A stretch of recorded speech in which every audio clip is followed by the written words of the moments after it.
Welcome back, everybody. Let's take a look at Sonnet One Day I Wrote Her Name by Edmund Spenser. It's from his series there of sonnets, which are very common during the day. Wouldn't write just one poem, they'd be all connected together. Let's listen to it. One day I wrote her name upon the strand, but came the waves and washed it away. Again I wrote it with the second hand, but came the tide and made my pains his prey. Vain man, said she, that dost in vain essay a mortal thing so to immortalize. For I myself shall like to this decay, and eke my name be wiped out likewise. Not so, quote I. Let baser things devise to die in dust, but you shall live by fame. My verse your virtues rare shall eternize, and in the heavens write your glorious name. Where, when as death shall all the world subdue, our love shall live and later life renew. Before we start to explicate it and pull it apart, just take a look at the rhyme scheme here.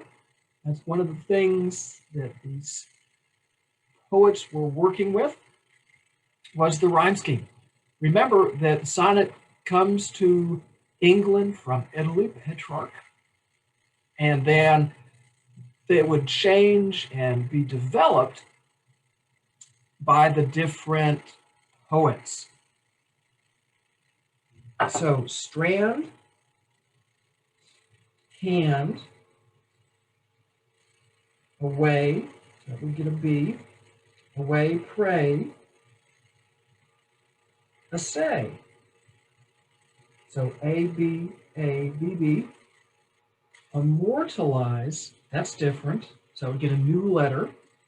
C, decay, away, decay, pray. Right, so then we'll essay, we're back with B, likewise, immortalize. Go C, devise. Here we go.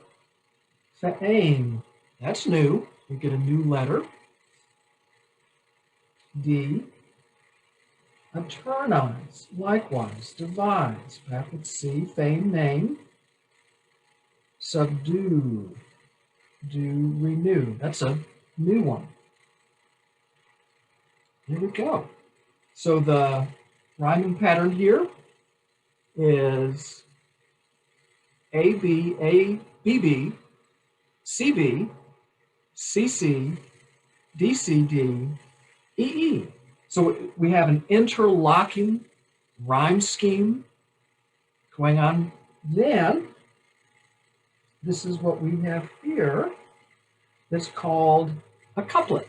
It was very, very common for sonnets to end with a little couplet, boom, boom, like that. And so what happens with this rhyme scheme here, it kind of creates a pace kind of slow and meandering.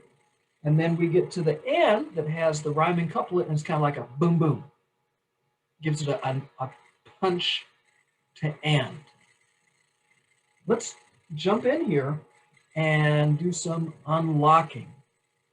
One day I wrote her name upon the strand.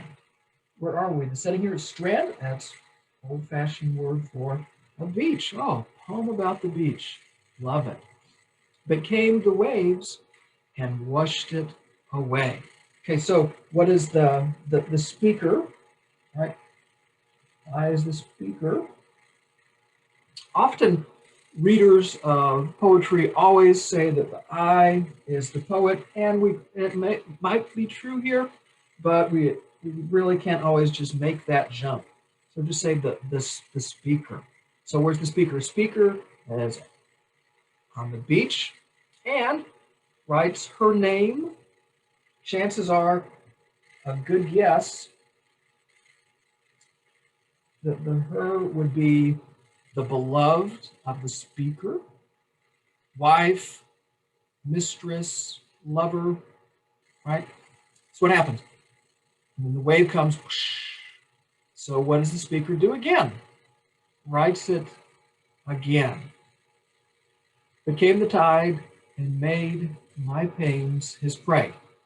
So the speaker writes it once, the wave comes, writes it again, does it again. Vain man, said she. Oh, guess what we just learned? Here we have two people.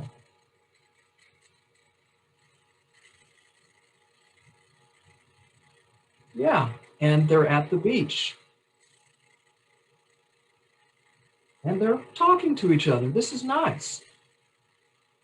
So what does the beloved say? Vain man, that dost in vain say a mortal thing, so to immortalize. So what is she saying? That this is vanity, right? Because she's a mortal thing, and he's trying to immortalize her by writing the name on the beach. And she says that this is vanity. Why? For I myself shall like this to decay, and eke my name be wiped out likewise. So basically, she's saying, I will die, and my memories, right, the memories of me will be lost. Like what? Like the waves wash away my name. I'm going to pass away. When I'm dead, no one's going to remember me. That's kind of isn't that kind of a bummer, right? Here we have two lovers on the beach, and the man's writing her name, and she says, what are you doing? I'm going to die. Everyone will forget about me, just like my name will be forgotten, just like the waves are washing it away in front of us. Not so. So what does the speaker say? Not so. Let baser things devise to die in dust, that you shall live by fame. Right? What does it say? Not so. You shall live by fame. In other words, you become an immortal. You shall live by fame. What? By fame. My verse, right? So what is he saying?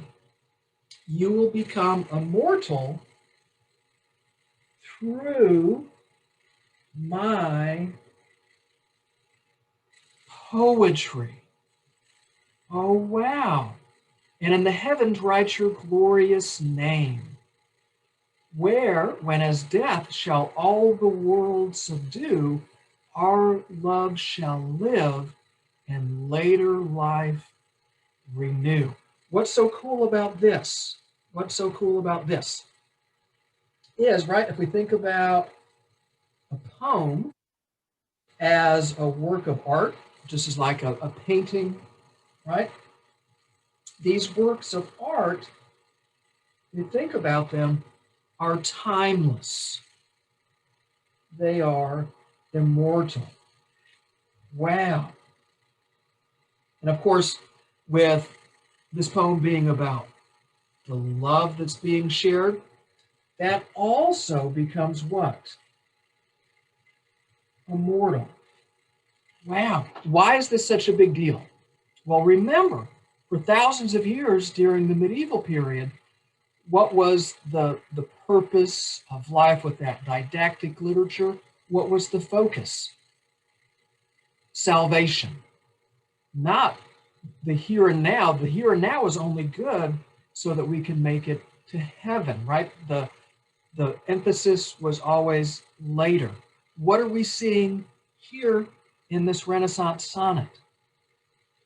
We can create immortality in the present day through art, and that love can be timeless. Oh, that is such a wonderful, wonderful, heartwarming message. And this is such a wonderful, wonderful sonnet. So next time you're at the beach and you're walking along and you're writing the name of your beloved on the beach and the wave comes and washes it off, think about this poem and guess what will be recreated? This same event will be recreated again. And that's really what Edmund Spenser is working with. Wow, great sonnet.